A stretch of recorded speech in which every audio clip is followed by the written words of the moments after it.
Yes, people, what is going on? Welcome to LA. Why am I so red? Like my face is very red. Let me sort this out, man. Let me sort this out, man. I got that camera. You know what I mean? You know the camera we talked about. Yeah. I finally got it, man. So Okay, it's okay. messing me up, man. Let me just sort this out. But, Yeah, you just needed to mess about with the settings. I think that's better. There you go. Yeah.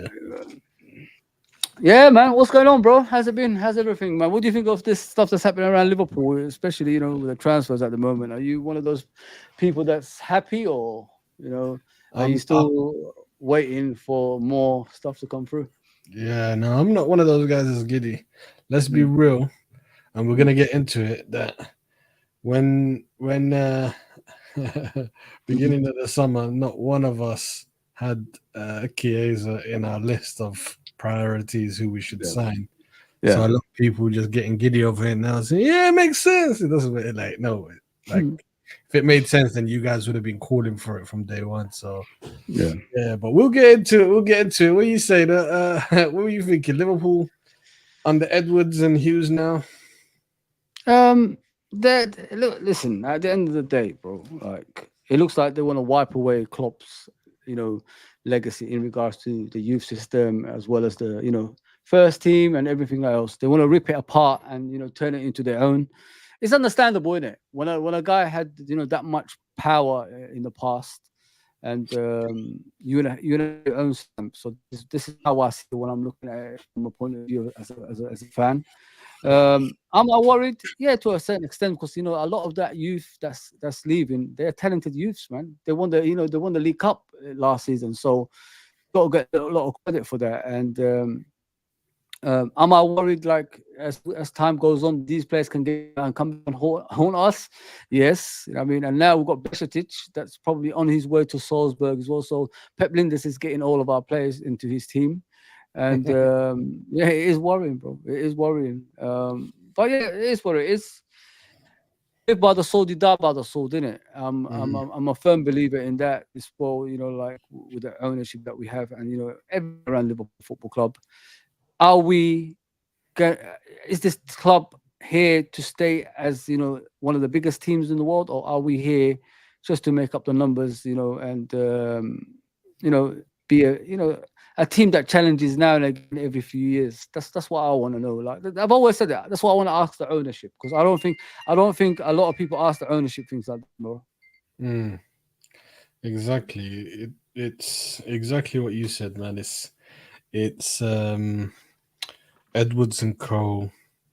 trying to, I think, create a scenario where this is our team now, not Klopp. So they don't want they might have something happen between them where they just don't want Klopp's name being mentioned ever again. With regards to any success that happens in the future. Yeah. But yeah, man. Like, you do understand where they're coming from in there, innit? So they don't want to hear his name every single time when something goes right. Klopp has put the team in this place the way it is. It's all because of Klopp. They don't want that. So they want to get out of that, and make their own legacy at the end of the day.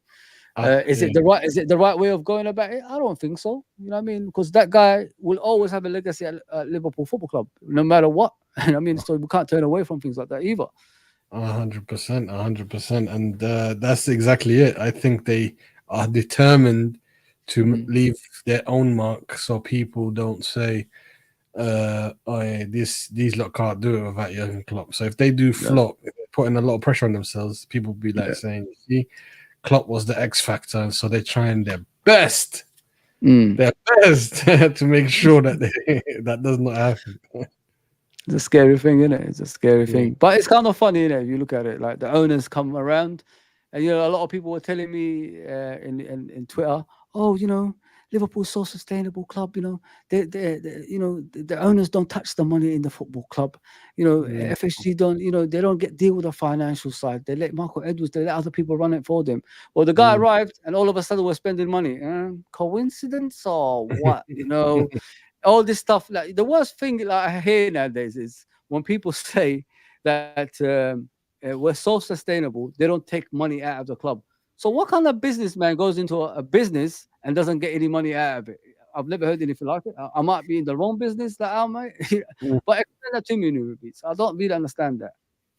Now, the way they do it, I was listening to some of the financial experts around it, and what they said was that they lent, for example, like extending the ground and extend or making a new training ground. All of this Yeah. was money they lent to Liverpool, Mm. but charging interest. Apparently, it's quite low interest, but still, that's how they're making like a little bit of money off of Liverpool. But their Yeah. end goal is to make Liverpool as glamorous as possible, like Mm. clean up the books as much as possible. At the end of the day, they're not Yeah. here forever. So their end goal is to. It's kind of like those guys that buy busted up houses and then fix it up and then sell it for a massive Yeah. profit. And so that's their Mm-hmm. end game. So they're looking at the long term goal, which is to make money in the long term. Even they've sold stake in Liverpool and kept the money. So it's not like they put it back into Liverpool or anything. Their stakes Mate, are listen to this. They came in millionaires. Now they're billionaires. You know what I mean? yeah, Think about that. That's how exactly much money Liverpool Football Club has made for these owners. They came in 100. millionaires. Now they become billionaires. So it shows, the pull Liverpool Football Club has around the world. And not only that, it's like what you just said, stakes, like the Redbirds, LeBron James, not to name a few. You know what I mean? Nike. We never had Nike ever. They wanted to be part of this. So imagine how much money they made around this football club. You know Yeah, what I mean? But yeah, let's read the comments, bro, before we go on. yeah. All Big up right. everyone that's tuned in, by the way. Big up, man. Appreciate that. Big up everyone I've just shown already. It's hard to get every what is it comment read out, but I'll do my best to get every comment seen. Yeah, so that way it pops up and then we can interact with it as well, and you guys can interact with it. Football Talk Podcast says, "Big up, foes." Yeah. Big up, bro. We'll get him on soon, man. We'll get him on soon. Please go subscribe to him as well. He's a lovely guy. New Bits already knows him in a way. I think you've done a stream with him a few times, haven't you? Oh yeah, So yeah. he's a lovely guy. Yeah, he's a lovely guy. He's a lovely guy. And Anton says here, "What's popping, guys?" Well, there's a lot popping. We'll be discussing it. Bonker says Andra Trinidad is going to Wolves. Yeah, man, the guy we were linked with last year, remember? Going Wolves. That's quite interesting. And Yeah. Gomez wasn't in the Wolves squad as well for their game today. So I don't know. There's noises coming out that he's going Tottenham. I like him though, bro. I wish he came Yeah, towards us, man. yeah, I really like Gomez. he's a good ball playing guy, and he can break up plays. He's very really good. Yeah. Ale says big up Foles. Scottish Bear, big up Foles, Big up, bro. brother. Anfield Raw, big up Foles, bro. Ravi says They mean Foles. both of us, innit? They mean both of us. Yeah, So, yeah, 100%. No, they don't thought I was worry, coming man. on a loan or something. Yeah. That's calm, guys. Don't worry, man. Whenever you big up Foles, he's bigging up me as well. Don't worry. Ravi says smash the blood clot likes and subscribe, yo. 100%. Yeah. Ravi says Nori, yo. Alexandra says hello. Club signed someone, but yeah, we're gonna get into it. We're gonna get into it. Says evening, Fozy, no beats and chat. Evening, all guys. Make sure you guys walk in with the likes, guys, please. Yeah, Appreciate that. appreciate it. Yeah. Alexander De Los says, who else? Anfield Rose says, big up, no beats. Big up to you, Anfield. Uncle Rod says, Wagwan, my brothers. Wagwan Yes, to you, sir. Uncle Yes, Rod. sir. Go over there and subscribe to his channel as well. Part of the family, man. Part of the family. That's it. That's it. We're getting like a good community together. Richard Hutchinson says, hi, Nord Fauzi and chat. Assalamu alaikum. How y'all doing? Like, comment, subscribe, share. Love the channel. Respect, love, hope. You never walk alone. We share all of that, guys. Love and peace to everyone. Yes, sir. Anfield Raw says, Norman and Uncle Rod's getting bigged up. What we saying? that. 10 plus couple mil? Is that a good deal? We're gonna get into it. We're gonna get into it. Let's stop it there for now. What do you want to discuss first? The Bajcetic news, or you want to just straight jump into the Chiesa? Let's get to the case at the end. Innit? Let's talk about the manager as well. I've never asked you that question about the manager, bro. What do you think of him? I don't know if I ever did. I don't remember ever speaking. I think I spoke to Uncle Rose, Anton, and the other guys.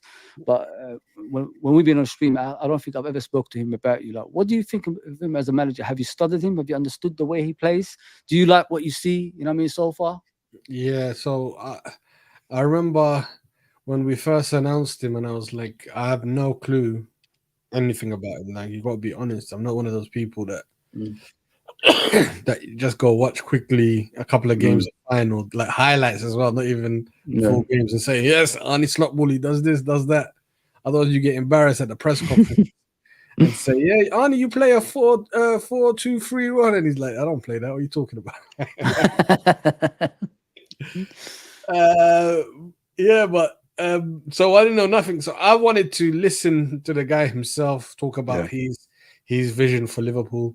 And when he came in, I liked his demeanor. He's calm, collected, articulate, can get his message across almost all the time. And he looked, in that sense, a really good fit. But then I wanted to see what the football was like. So we saw in the preseason that his football was a little bit more controlled, a little bit more possession-based style. I'm not.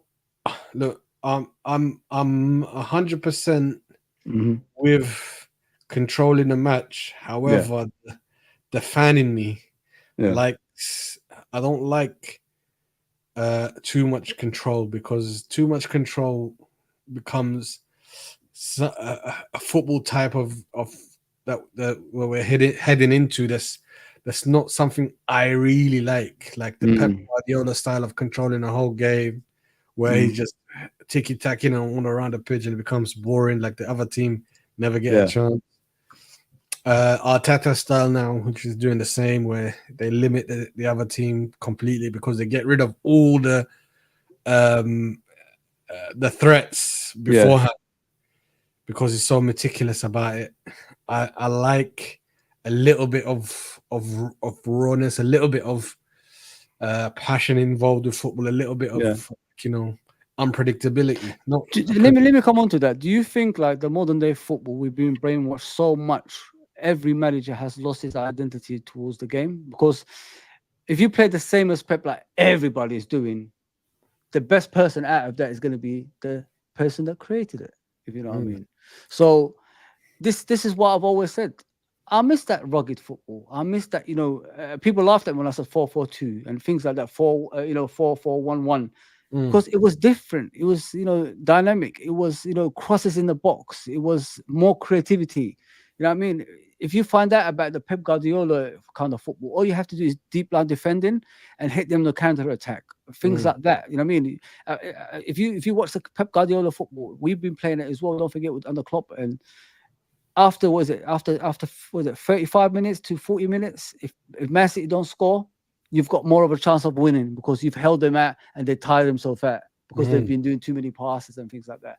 That's what I said. Like, why don't you do football in your own identity instead of like copying someone else, the inverted roles and all this stuff, tiki-taka. I mean, that's not you inventing it. You're just copying someone else. You know what I mean, brother? Yeah, unfortunately, you know how it works, isn't it? Like in any form of society or the world, like whoever's dominating, everyone tends to copy. Yeah. So we see like America has become the superpower of the world, then everybody becomes like, ingrained with American culture, American this, American that. Everything becomes American because that's the dominating culture at the time. So that's what happens. Exactly. Like to copy whoever's on top. Exactly, bro. And but it kind of takes away from like the unpredictability of of football, like Spot on. especially like now where I understand it's always been a team game. Yeah. However, the autonomy or the choices of a player is Mm. taken out of it a lot now. A lot is built on systems. Yeah. We all move in this way if this happens. We all run here if this Mm. happens, and Mm. so they become quite robotic. And I'm not sure I'm a fan of that, to be honest. And Yeah. because I could see it already, like in the Brentford game, there was we controlled them as soon as we scored our goal. We were controlling them really well, apart from their set piece threat. Yeah. But then it was like there's no excitement in the game. Do you get what I mean? Like Yeah. Yeah. just pass, pass, pass, pass. We want to see something like out of the blue. Oh, he did this. You know what I mean? That's getting killed out of the game. And Yeah. So but to be fair to him, he's Yeah. got a clear identity. Yeah. He's got a clear way of playing, and he hasn't 100%. changed it for anyone. Do you know what I mean? So it's not Yeah. like his opposite number that we're gonna play on Sunday. And shout out, make sure you guys tune in tomorrow. We've got Nuruddin from United, Real Therapy as well coming on. Yeah. So, we'll discuss all of this about like Ten Hag style, but Ten Hag style is quite confusing because he stopped the way he was playing at Ajax. He said, "I'm not going to play that way." However, this guy, he's basically taking whatever Klopp left, which was you saw it in the first goal Yeah. against Brentford, and then just adding his own style to that, like keeping what was good about Klopp style, which is our freaking transition. Our transitions is like unmatched, Yeah. like what is it, unrivaled in the Premier Yeah. League. We could go from a corner to a goal 11 seconds. 11 seconds, mate. That's typical Klopp team. Yeah. So he's keeping that. So, but also Yeah. adding his own stuff to it. You know what I mean? So I don't know what you think.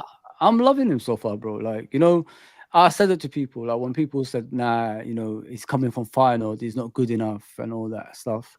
At first, I said, "Who the hell is he?" You know what I mean? Listen, I'm not like football fans of the modern era. I don't go around and watch every league. I'm as honest as it can get. I watch Premier League. I watch Liverpool. I watch any games if I can, but outside that, it's very difficult for me to watch because I don't have that passion for football as I used to. So, if someone offered me like Arne Slot out of the top 5 managers in world football, I mean, I would say, who is he? You know what I mean? And that's how it was when I first heard about him.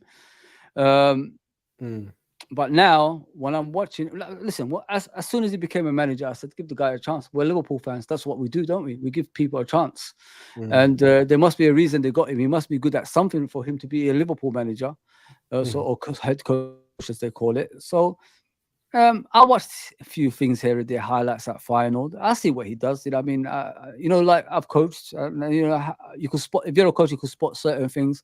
What I like about him is, well, like I'm never gonna disrespect Klopp the way he performed as a manager, but what I like about Arne Slot is if the game doesn't go according to plan, he will change the system, and I like that. I mean, I've always said that about Klopp. That's what he needs to do in his games. He's always playing 4-3-3. Deep line defending teams, they get that early goal, they defend for their lives, and they try to counter attack and get another goal, and we're finished. I mean, even the other day, you was talking about that game. Everybody's asking why are our fan base so quiet and relaxed, because we no longer play gun-ho football. We're more controlled than before now. That's why we don't see that the fans have to pick up the players, if you know what I mean, guys. Now it's more controlled. And when we were 2-0 up, I was more confident than ever. I was more relaxed. I wasn't in the edge of my seat crying, "Oh, we have to win this game," or we've got to do this, otherwise we're going to lose the game.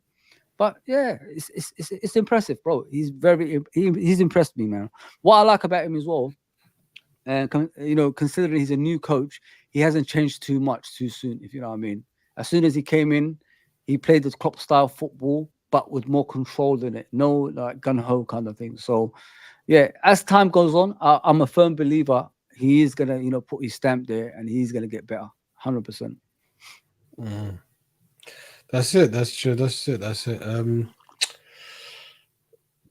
Yeah, 100%. And I like that comment where you said that um he's not afraid to change if anything is going wrong. Yeah. Like as you said, like a lot of managers, they'll be like, let me just wait, see if it changes. Mm. Give him instructions at halftime, see if it changes. However, if he sees something is completely not going the way he wants it, Yeah. he'll and I also liked also the way he handled the Trent situation, Yeah. where he went calmly up to because he doesn't know Trent fully yet. He No, hasn't. it doesn't. So he doesn't know if this is like a usual pattern that he's doing whatever, but he went over there and just said, "Listen," but probably because I would have went up to them and said, probably I would have said the same thing. I said, "Listen, you're vice captain.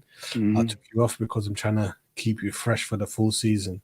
Yeah. There's a whole season to go, plenty of time to get games, assists, or what have you." Yeah. And I'll help you understand that. And I think you saw that Trent was like proper depressed like this after he had the talk. You saw him just sit up properly. Yeah. Like a school kid, did it? Yeah, yeah. Yeah.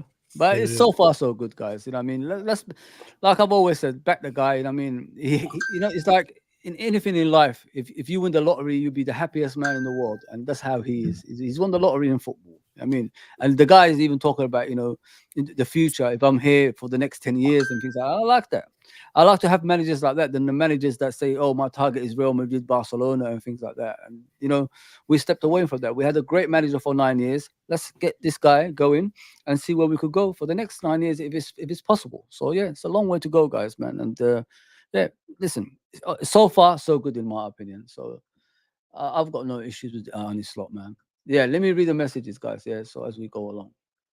Yeah, where are we? Where are we? I don't know what he put up, so let me check. What was in the messages? Oh, There yeah. we're on this part. So Okay. Yeah, please, first of all, guys, let me just put it out there. Thank you for the chat. Thank you for the support. You know, it means a lot from us. I know you're taking a lot of time out of your life to support us as well.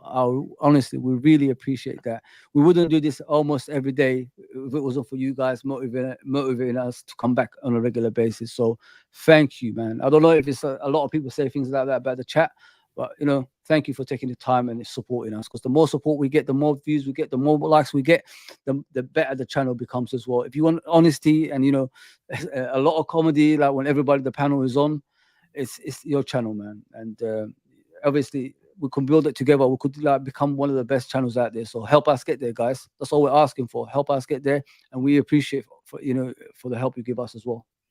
yeah, 100%. Revi says, falls in order. If we don't do what we need to do with controlling games, it can be dangerous as other teams might sneak back. You know, 100%. I agree. Like, I understand, guys. Don't get me wrong. I'm for a level of control, but I'm saying this that I don't like the way that the whole game as the game as a whole is heading to, because I fear a day where we get a match like Man City versus Arsenal last season at the Etihad.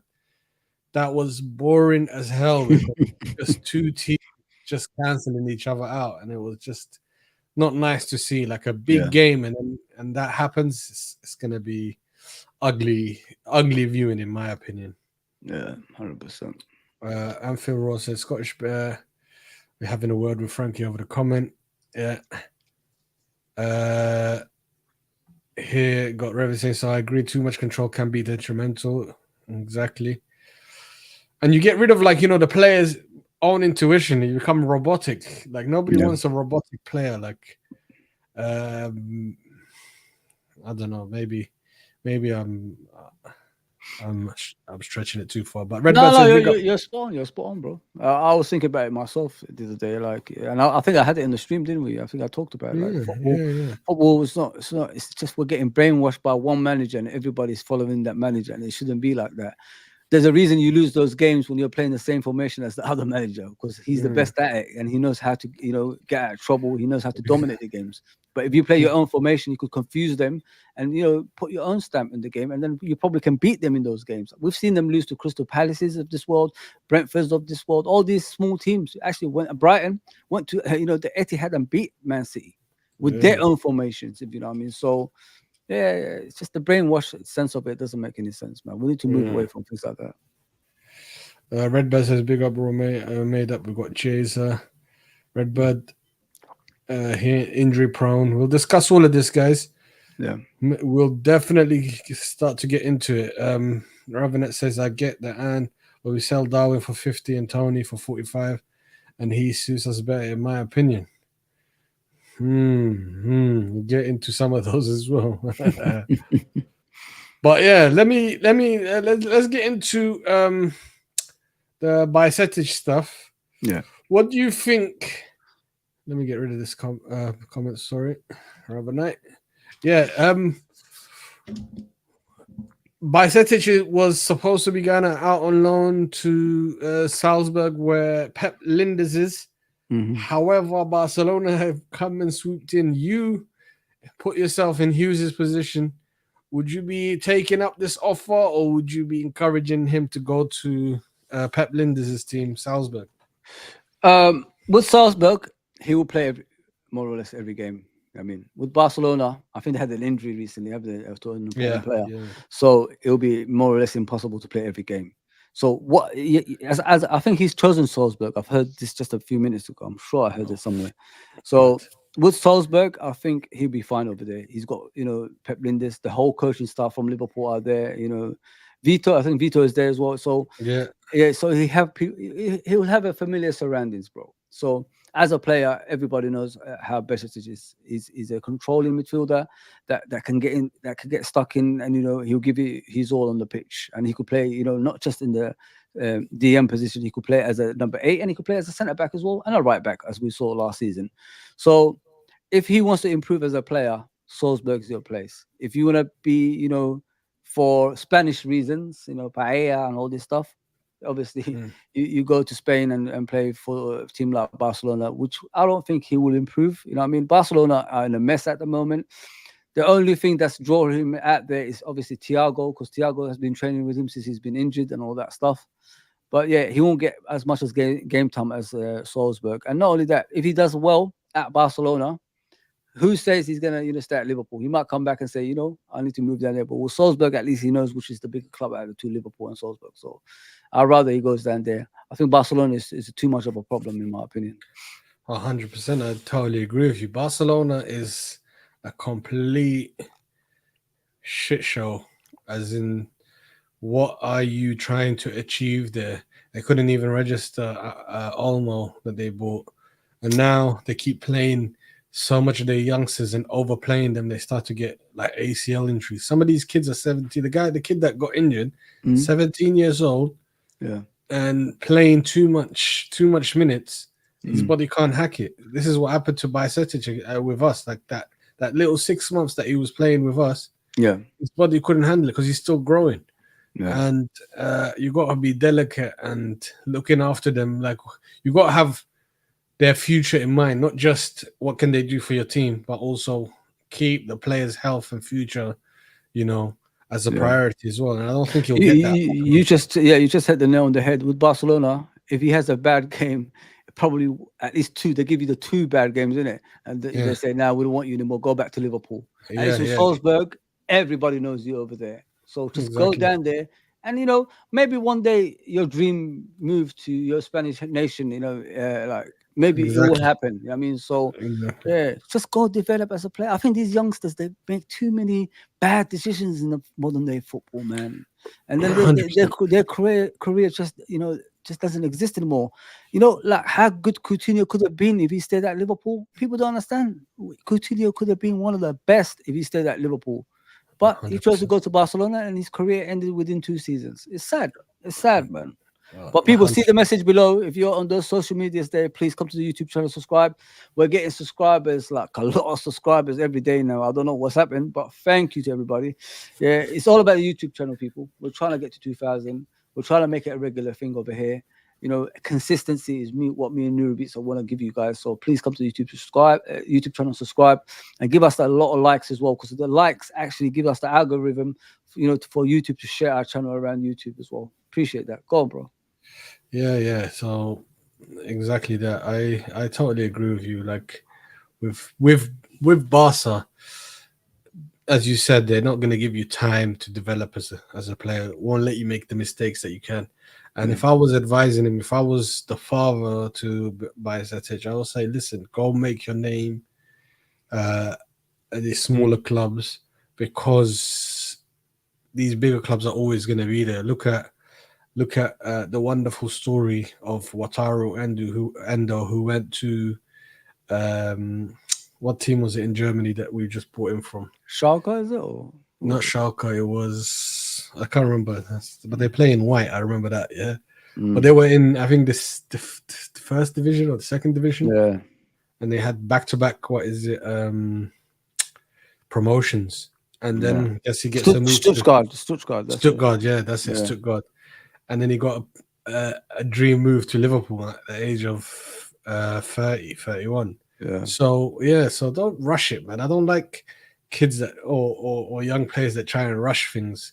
Go to a place I like the kids that leave, like for example the ones that are leaving Arsenal, going to Brighton, going to Southampton, going to places like this, because you want to build up your name, your brand, and then get a move to a bigger club, and then again to the top clubs. You know what I mean? So as long as you're playing, that's the key. Don't this under 21 stuff.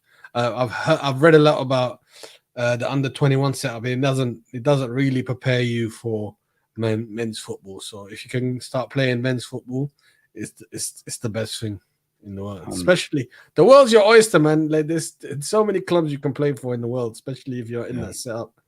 So I would definitely suggest that he goes to Pep Lijnders, someone that you've worked with, someone that you know, someone that's got your best interest at heart, that wants to.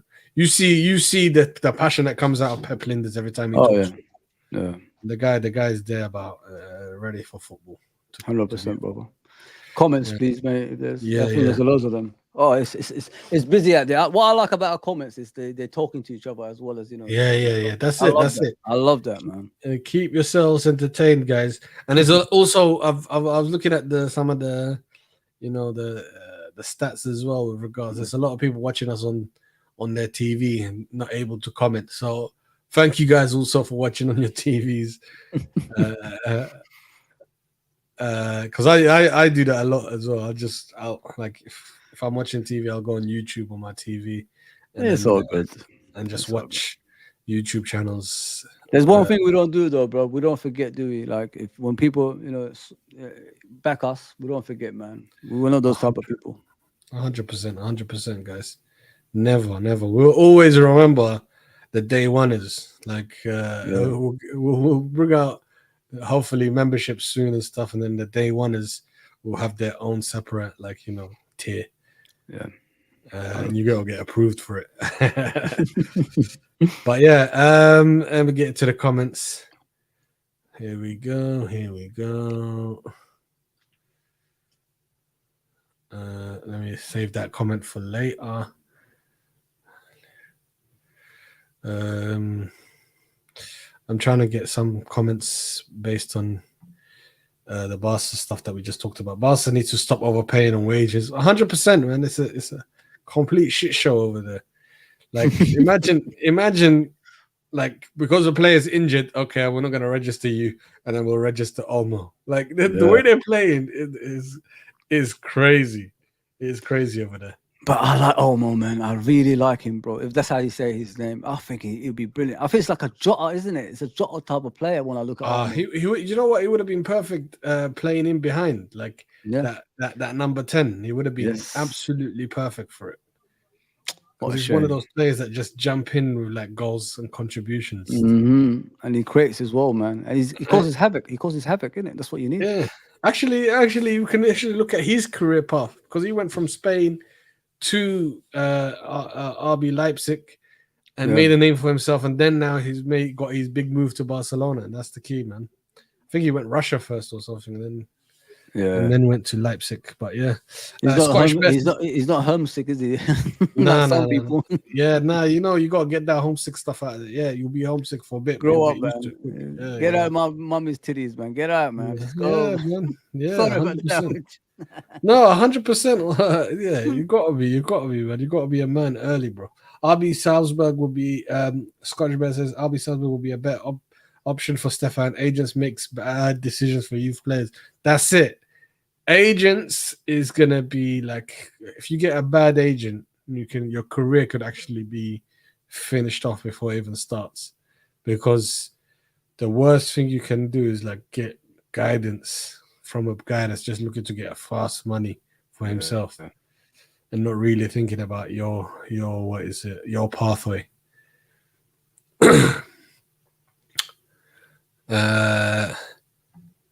It's a good question about Curtis Jones. Anfield Ross says, if Curtis can't force his way into the midfield this year, is it time to move on from Curtis and try and get someone who will develop?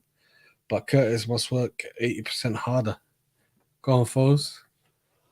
You know my feelings, man. We had a great debate show a couple of days ago. If you missed it, I suggest you go back and watch it. It was me, Uncle Roz, Anton, Nuri Beats, Musa, and Statman Stubbs.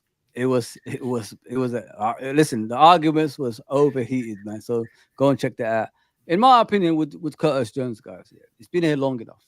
I'm not here to babysit an adult. You know what I mean? I don't know how old he is. I think he's 23, 24 now. How long can I babysit this guy for? You got to develop as a player. Why are you still like in the reserves of Liverpool? Shouldn't you be in the first team of Liverpool at this age? Shouldn't you be the figurehead for our squad? Shouldn't you be the representations for the fans that's sitting in the stands and the fans in the city? You know what I mean? That's what you should be. And he's not doing that. He's always joking about. I'm tired of it, man. I'm really tired of these jokes. You have to earn the right to joke. You know what I mean? Salah can joke around, Van Dijk can joke around, but you can't. You need to take your football seriously. People think I hate the guy. I don't hate the guy. It's just wasted talent. And this is what upsets me when I'm watching this. I can see the guy is talented. But, put that talent to use. Start playing football. Start playing for the team that you're supposed to walk through a wall for. And he's not even doing that. I mean, every time I see him in the season, he plays like consistently. Liverpool don't win anything. We look worse off when he's on the pitch. I mean, so you look at last season, first half, great. There's 3 parts of the season. The first half, everybody don't care about defending. There's a middle part of it, people have to sort themselves out a bit. And there's the last bit, everybody's, ultra defensive. And he struggles in that bit all the time, every season. I want to see more of this guy, man. Like, and people think I hate him. I don't hate any Liverpool player. But when I see you not putting your talent to use, I have to question it as a fan. You know what I mean? So this is what it is with Curtis Jones. This is his season. If he doesn't do anything and he's still part of the reserves, it's time to go. He'd be better off like teams like Tottenham or those midi teams that's below the top 5. Go to them. I think you'd be better off there. Yeah. I mean, where's the Steven Gerrard, man, and players like that coming through the youth, man? That's what I want to see, but it's not. Yeah. No, I definitely agree with you. With regards to Jones, is you can see that he's a little bit too comfortable. I think Exactly, bro. He's basically made up to be or happy to be part of Liverpool, and his family and all the stuff is there. And I think if he can't get like force his way into the Liverpool team this season, I think for himself he should now go somewhere, another club where he would actually be forced away from family and friends. Exactly, Where bro. he'll be forced to work hard. You know what I mean? Like there's no family here, there's no friends here. It's just football. It's just football. And I think he needs probably that environment to start flourishing, because That's he's got, telling as me. you said, he's got that raw material. However, do you want to go to the next level? Exactly, Because bro. if you want to go to the next level, you need to take, as you said, like the next 20 years of your career quite seriously. Yeah, man.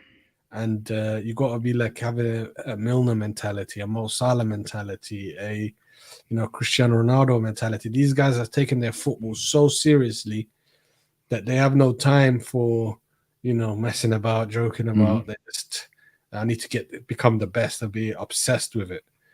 And so if he wants to make a name for himself, I think he needs to start heading in that direction. Exactly, bro. Yeah. Super talent, mate. Super talent, but it's just wasted, in my opinion. That's what upsets me more than anything when I watch players like that. I can Yeah. see things in them, but when I see him on the pitch, timid, getting pushed over the ball, and making wrong decisions with passing, taking too long to pass the first pass, then you think to yourself, bro, like you've been doing that since he was what? Since you know got into the first team. When are you going to change? Show me Mm. something different. It's like when people talk about Kobe Mano. Kobe Mano is a good little player, yeah, at Man United, yeah. But there is a time the fan base is going to ask questions about him. Okay, bro, you could pass side to side. What else can you do? You know what I mean? Mm. How many players in the past, newbies, did we see pass side to side when they first came, looking good in the eye, and then afterwards the fans start asking, bro, can you do anything more? You know what I mean? Mm. You're boring me just doing side to side passes. Is Yeah, that all you exactly. got? Exactly. You gotta like take a game by the scruff of the neck sometimes and show us that you belong here. Like it's well and it's all good and well when you're young and doing these side passes, don't want to make a mistake. But you have to grow out of that and just, and not be afraid to make a mistake and just freaking take the risks that's required. Not holding on to the ball for too long. Exactly, bro. I prefer a player that life, you guys. Yeah, life is a learning curve, isn't it? Life in your life is a learning curve. Everything that every day is a lesson. This is how I'm trying to say about Kurtz and players like that. Learn about your mistakes and move on. Like what Nurabit said. Stay after training. Go and practice. Do why and I ask yourself that question. Why am I not in the first team in a consistent basis? What's wrong with me? Maybe I have to improve certain things. Take a goalkeeper with you. Take a defender with you. Practice after the training sessions and all that stuff, and improve into the defense. Improve the deficiencies that you have.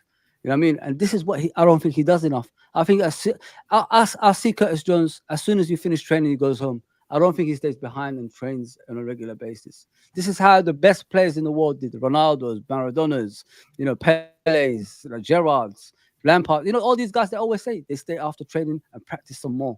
And this is what he needs to do right now. He's past that 21-year-old stage that we have to, protect. Come on, man, become a man now. Let's do it. I mean, you could do it this season. And this is the perfect season for you to become that player that we all want you to be.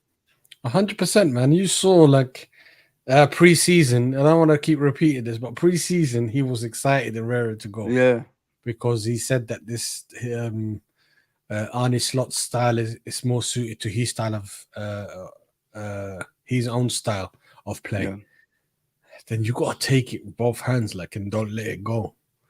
Like I remember Klopp saying at one point, saying, "Yeah, I'll give you opportunities, but it's up to you to take yeah. it and make sure like that you force me to always include you into the team. Exactly. I can't ignore you anymore." And that's what he had to do. But he went off limping, I think, the first game. And who comes on and does a great pass that just goes past through the lines, which is Neone. And then everyone stood up and thought about him now. Yeah. He took his chance because he's the only youngster that there's no rumors coming out that we're trying to sell him, innit? Talent, mate. Pure talent. Yeah. That kid is pure talent, man. But I like what I see. yeah, We 100%. got to nurture him, though. We got to nurture him, guys. Don't put too much pressure on Leone. Just give him time. 100%. And for Ross, it's 100% Fawzi. Most of us feel the same about Curtis. Alexander De La Sosa's mentality is not for everyone. And that's it. It's true. Spot on. Mentality isn't. But if you want to be the best, if you want to be playing day in, day out at Liverpool, because Liverpool's one of the top teams in the world. Mm. And if you don't want to have that mentality, then as Foles said, then you go to the teams like Tottenham and freaking Brighton or Brighton whatever, where you can just survive by playing in 70% of your nobody your will question your performances either. So there you go. But if you want to play at Liverpool, you got to give you 100% every day, every match. Otherwise, there's always someone else ready to take your position. That's the problem at Liverpool. Exactly, bro. You know what I mean? So let's get into the Chiesa stuff. Where is it? Chiesa is pretty much signed. He's pretty much signed. He's doing his medical. He did his first part of his medical today. He's going to do his second tomorrow. Probably be announced tomorrow. Foles is this guy, as the title to the stream says, a game changer or an unneeded addition. Oh man, I'm in a difficult situation here, bro. Like, you know me. Yeah. I don't beat around the bush. I know what my club needs, and I talked about that in Uncle Frank's show yesterday. Please go and subscribe to Frank Carlisle's channel, please. Mods, if you could put the obviously link for Frank Carlisle, please do that for us. I appreciate that. He's going to do a show tomorrow again, 8 o'clock. So go and watch that. I said, like, this is not what I need as a player. I still need a DM, and I've been standing up for the DM position since 3 seasons ago, bro, and I'm still standing up for it now. I love Chiesa. It's a great business, as everybody's saying, but we still need the game changers. You know what I mean? Which is, you could do the attack. We've got enough as it is. We're gonna score over 50 goals a season. Don't worry about that, guys. With Salah, Jota, Gakpo, Diaz, and Nunes. We've got so many players that can score a lot of goals on the bench and on the pitch. So I'm still standing by it, Newbies. We do need that centre back, and we do need that DM. But if you're asking me about Chiesa for that much money, I'm not gonna say no to that. I can't say that, bro, because that's a pacey player that can get past players, that can change games. He could come off the bench and be, that player that could get us the winning goals that we've been missing since the Origi days, since the Shaqiri days and things like that. And listen, when Italy won the Euros, he was one of the players everybody wanted, didn't they? Until he got that ACL injury. So ACLs, everybody gets it. You know what I mean? It's a career-threatening injury. Van Dijk had it. I think a few other players had it in the past, and they came through it. They still became top players. I like Chiesa. Don't get me wrong. I've liked him before. I'm not gonna deny that. But we get him great. You know what I mean? Cheap. That's great. You know what I mean? But what's next? Are we just gonna stop here, or are we gonna get that DM and the centre back?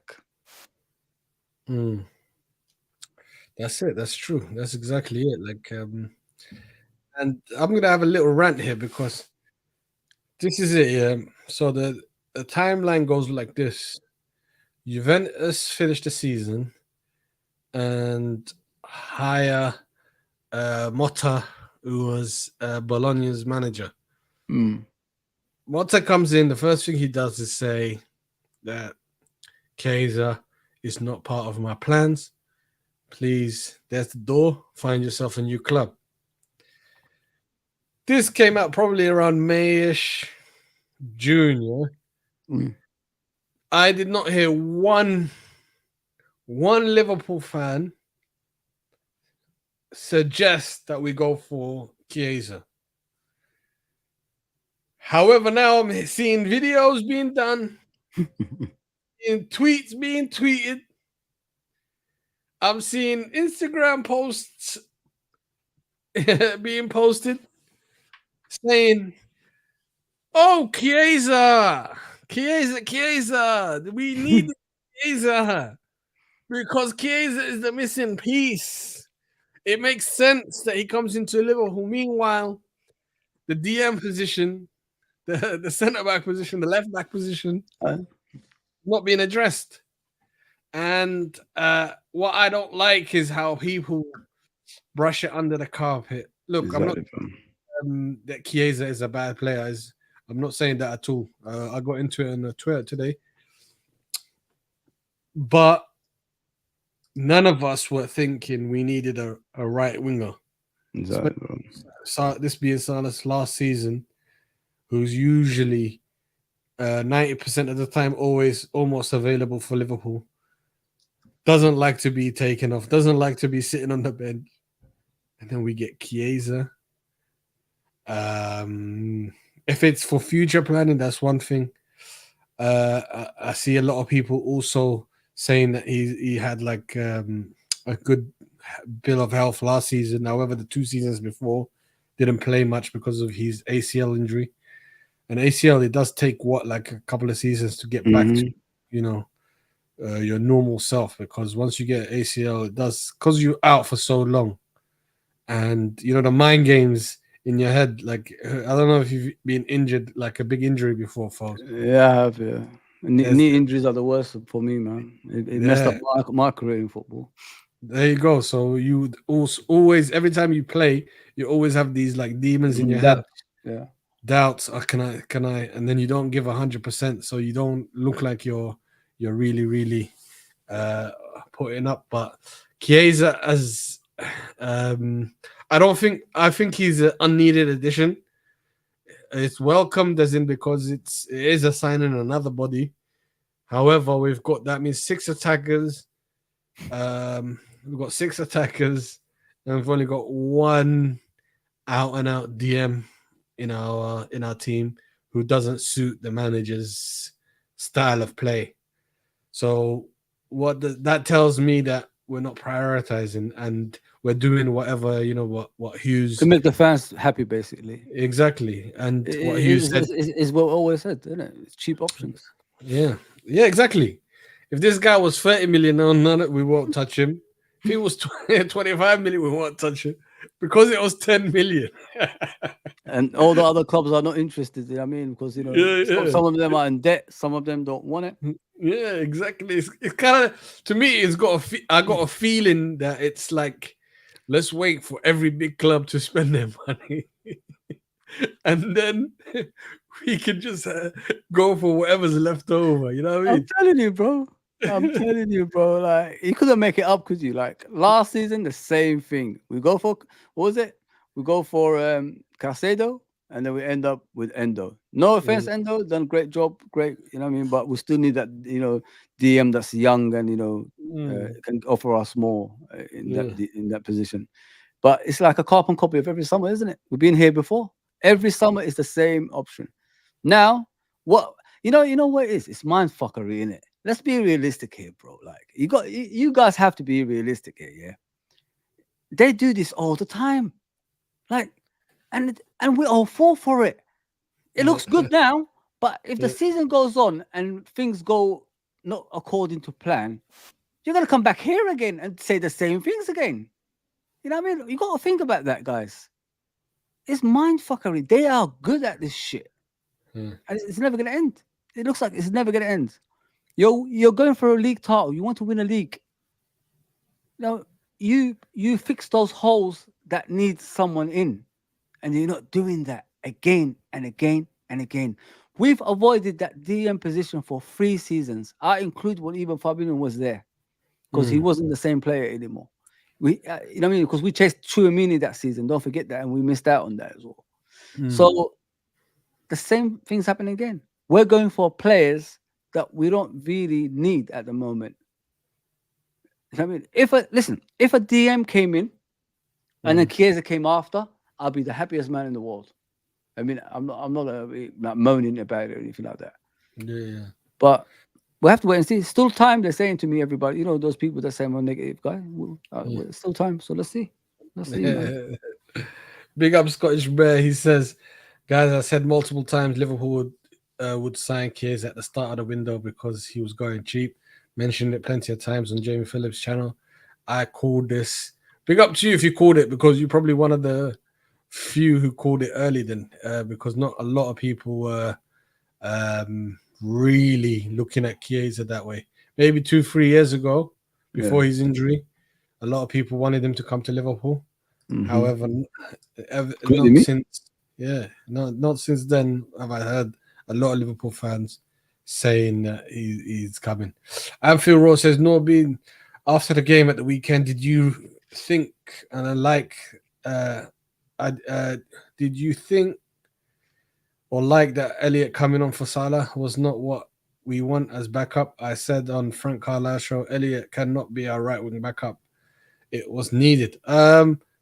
I agree with you, but I don't think Elliot would be Salah's backup most of the time. I think Salah, even though when he was taken off, I think was it the 80th minute, he was still like Yeah. disappointed not to be taken off. So you got to contend with him, and we saw last season Salah being benched. What he's like. So um, yeah, I don't like Elliot being Salah's backup. However, we've got a right-footed guy on the left side now. That's completely different to Salah's style. So Yeah. he'll probably be staying wide and crossing it in and those cutbacks or what have you. But Yeah. Salah's still here, so it's going to be interesting to see how he takes it. Richard says here, no centre backs, no DMs? Question mark. LA says Hughes and Edwards still frauds as far as I'm concerned. They ain't solved any of the problems. They ain't fooling me with Naby 2.0. let's hope it's not Naby 2.0. Please. Aviro says, no man. Our attack has depth, and you're right. We do need some midfield beefing up. Who knows? We may get someone. Fingers crossed. There's a late mover. Yeah. Question: what options do we have on the bench? If this is a good one, yeah, by Revi. If and let's hope it doesn't happen. Mm-hmm. If Gravenberch gets injured, Yeah. and which has happened last season, McAllister gets injured, which did happen also last season. Mm-hmm. What's the midfield options then? Curtis Jones and Endo, isn't it? Who else gonna do? Curtis Jones and Endo, and then Curtis Jones and Endo come in. That's a massive drop off in the style of the way that Thingy wants to play. Mm-hmm. Endo is not good with his back to goal and receiving with He so much panics on the pressure. ball. Yeah, Yeah. exactly. Receiving with so much pressure deep next to your penalty area. Yeah. You saw in the preseason he gave away two crazy Yeah. opportunities that could have cost us. And you haven't seen him since. Yeah. Yeah, you haven't seen him since, exactly. And then he'll be rusty as well because he's not been getting much minutes. Same as last season in the beginning, we didn't use him that much, did we? Because he kept on like making a lot of mistakes. And then the second half, we gave him the opportunity. And then a few weeks later, where did he go? Asian Cup. And then came back, looked tired, looked fatigued. He wasn't the same player that left before. There you go, man. So listen, if a club like Liverpool gives you opportunity, you got to miss out things like that, Asian Cups and all that stuff, man. Just concentrate on your career, man, because you're not gonna get these chances all the time. And now it looks like Slot doesn't fancy him that much, to be fair. Yeah, exactly. Fawzi Nori, what do you think of zonal marking to man marking? I prefer man marking, allows more control for me. It depends. If there's a good team for me, if there's a really good team and they've got really good rotation and movement, and your man marking, you'll be effed because they'll easily confuse you because they'll just make you go here, go there, go here, go there, and then you'll miss out. Like you won't know what to do. Kind of like our second goal against Ipswich, where when Konate received, the guy that was marking Gravenberch didn't think that Gravenberch would get that ball. Yeah. And Gravenberch controlled it really well. And who was all free was Trent. Chat to the chat, yeah. I'll be back in a second. Yeah, go for it. So in that case, because we've played man marking, you can get destroyed if you're not in sync with everyone. You got to be in sync and ready to run a lot. However, with zonal, you control the zones. It's easier to focus on who's got the ball in the danger zones, where the danger zones are. You don't have to concentrate as much compared to man marking. Redbird says here, Anfield Raw says to Redbird, I know he didn't frankly wanted Kvaratskhelia like I did, but Frank wanted Kvaratskhelia like I did, but Chiesa for a price less than Brentford paid for a young Brazilian 18-year-old. It's a fantastic deal. Don't get me wrong, it is a wicked deal. 10 million is not like it's not a bad deal at all. It's actually a fantastic deal. However, you have to question the priorities, where the priorities lie. Richard Hudgens says, I have some question in regards to Chiesa susceptible to injuries. Will he be ready for the Premier League? That's it. The intensity goes up in the Premier League. The intensity, the bloody, the challenges are harder. There's more running. There's gonna be his knee's gonna actually take a toll in the Premier League. And is his body ready for it? Let's hope that we've got a good medical team that can keep him injury free. The good thing about a slot style of control, it's not like Klopp's where you have to run a lot. You run, but once you can't get the ball, they go back in a decent defensive shape, which makes it easier for the legs. Question here for Normal Beats and Fawzi looking out there and slot style. What midfielder do you genuinely think we should target? A player who gets his foot in, or more technical who can turn in possession? For slot style, it's going to have to be someone that can keep the ball, because remember, people like with the school of thought of a Pep Guardiola, and that's where he's been inspired. It's the Pep Guardiola style, which is if you've got the ball, they can't do nothing to you. So he's gonna have like a Busquets type of player in his DM position, rather than a Mascherano type player, Fabinho type of player, someone that just breaks up the play and just gives it to the more creative guys. He's gonna want someone that controls and manipulates possession and controls other teams by holding onto the ball. I believe that's a type of player that he's looking for in the DM. Well, what do you say to that, Foz? Yeah, that's why Zubamendi was the be all end all, innit? Because they was a controller in there. You know what it is, Beats. I've realized that with Liverpool Football Club, they want to get away from that, defensive midfielder that loses the ball when he's under pressure and things like that. They want a more controlling midfielder that can, hold on to the ball more in tight situations. Hence why Gravenberch is playing in that role. The reason Gravenberch is playing that role is because, when he receives the ball, he could turn and, he manipulates players, and the ball at the same time as well. So this is why he's looking good in that position, and we look different. I mean, we're more possession based now, and this is what Arne Slot wanted: someone that under pressure can. Because listen, if you watch Liverpool, what's the deficiencies in Liverpool? Majority of our players have problems when they're under pressure from the opponents and they lose the ball. And what happens when they lose the ball? It leads to goals or chances on our goal. So this is what they want to get away from, and go down that especially when you're going to the Etihad and Emirates. What do they do to you? They put pressure on you to make mistakes so they could score goals, right? And that's how it always happens when we go to the Etihad, right?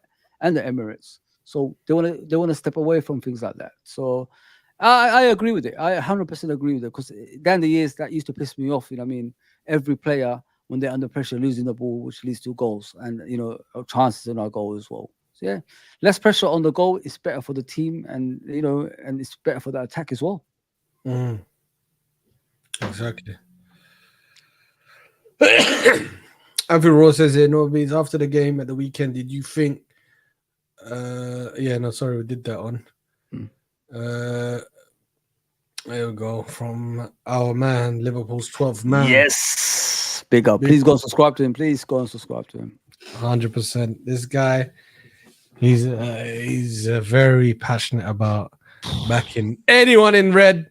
So yeah, he says here, this is great business. I understand it can be difficult to acknowledge, but it deserves recognition. Excellent player and a position we needed coverage in. We did, but We're gonna have to deal with angry Salah. Yeah. We're gonna have to deal with not happy Salah. We're already dealing with Trent. Can you imagine Salah on top of that? Goodness me. Alfiro says fair points, no beats. When Chiesa drifts with this runs and sets up players, you'll be like all of us screaming for the mad spaghetti legs. 100%, 100%, guys. Listen, when that whistle blows, yeah, any Liverpool player that's got that red shirt gets my full support. 100%, bro. My full support. Whether I'm not a player FC, so whether he's not fancied by anyone or fancied by everyone, I will definitely be supporting them. And then at the end of the game, we can dissect who was good, who was not good, and try and keep it objective like that way, without calling them names, without degrading them, without, you know what I mean. We're just being honest football guys. We have to say it how it is. There's no point hiding our opinion. If someone played crap, we have to say he played crap. But I draw the line when you start to attack that person personally with either their looks or whatever. You know, that's distasteful. I see a lot of Liverpool fans on Twitter, whatever. They go after players' looks, after the player, how he talks or whatever. We won't do any of that. Anfield Raw says Liverpool 12th man. So true. We don't need a 6 when teams will be shit scared of our attack with replacements coming at them. Sign Harry Winks for all I care. Goals, wins, games. That look against the lower teams, yes. However, when you come against the big boys, you need to Champions keep that League ball. football. Yeah, you need to keep that ball. You definitely need to keep that ball. Otherwise, we'll be like complaining about, hey, why we keep losing the ball? Why can't we sustain attacks? Well, if you want to go down that route, people, majority of the people on this chat are probably my age anyway. Remember Roy Evans' team? With Stan Collymore, Robbie Fowler, Steve McManaman, etc. Remember how it was? I mean, we had that attack. Did it really get us anything? Not really. So think about those boys. Yeah, they were great. I love watching them, but they didn't produce any trophies. You know what I mean? So think about it that way. It's good to have attack, but if you haven't got the balance, big problems. Yeah, 12 man says here, I've been saying this about Chiesa. He's a better Trossard or a more creative Shapiro. Who's Shapiro? Who's that? Sorry? Who's Shapiro? No, Ben Shapiro, which is a scumbag. You know what I mean? Hey, 12 man, let us know who Shapiro is. Maybe that was creative. Number 12 man says, I'm sick of this 6 convo. I think teams being more afraid of our scoring presence is more fearful than signing the 6 true. It would be nice, but we don't have midfield talent already. But we do have midfield talent. We do. But the coach himself said that he needed a 6. You know what I mean? It's not just us. We all wanted a destroyer. Remember, beginning of the season before. We forgot about that. We got Chiesa now. Forget about that. Yeah. Everyone wanted a destroyer first, but obviously he changed what type of 6 player that we want, and a ball playing one is what's required. And so, if you want to go down the route, like once the transfer window is closed, don't worry, guys. We won't be complaining about a 6 anymore. We'll be just saying in certain games, would it be nice if we had a 6 here? Yeah. When it's too late, you know what I mean? Yeah. Well, we talk about it like, the season we lost the league by 1 title. It would have been good if we had another centre back, another attacker. You know what I mean? But a creative player, you know what I mean? It'd be 1 point a game. There you go, man. We don't want to reminisce, into bad moments, man. I want to be ready for the season. I want to go at Man City. I want to go at Arsenal and teams like that and match them on the pitch and show them who's boss. You know what I mean? As Liverpool fans say, boss. I want to be the boss. Exactly that. Football Sanctuary says Liverpool West Ham Carabao Cup 3rd round draw. Oh, fantastic. We're at Anfield, which is good. And now we can see Chiesa probably in that game. Yeah. Make his debut in that game. Anfield Rose says Liverpool 12 man Zubimendi would be a top signing. He didn't want us. I don't see anyone else out there with the quality, so we've moved on. I think Kimmich could have done a job there. Yeah. And he could Kimmich. play a few positions, Kimmich as well. Don't forget. Yeah, Man. yeah. And I think Exactly. he wants that Bayern, doesn't he? He's like he's ready to go. Yeah, He's yeah. grown up. But, Yeah. exactly. But Or Edison from Atalanta. I like him. yeah, exactly. I think if we could do a lot of like there's talented players that can be press resistant. Yeah. Philip says here we're starting our Carabao defense at home to West Ham. Yep. So let's see the rest of them. Man City got Watford, Arsenal got Bolton, Man United, Barnsley, Wycombe, Villa, Coventry versus Tottenham, and we're the only ones to get a Premier League team. Oh, how original. Interesting draw. West Ham got some talent, but we've got spaghetti legs, and West Ham can deal with that. Calling them spaghetti legs. So you said that he's got one leg bigger than the other, right? Yeah. So he's got one. What's it the different? The flatter, bigger spaghettis, the pasta, and then he's got the thin one thick one. It's gonna look funny, innit? It's gonna look funny in the red shirt, innit, man? I remember his dad. His dad was a great player at Fiorentina. I remember him when I was a kid. I used to watch football. Actually, watch all around the world. Yeah. Chiesa Senior. Whew. Like Chiesa Senior is similar to Chiesa Junior. Like they're both pacey. Score goals and everything. It's just similar to his dad. It's a carbon copy, basically. Yeah. I remember. What was it? Football Italia on Channel 4 every Saturdays and Sunday matches.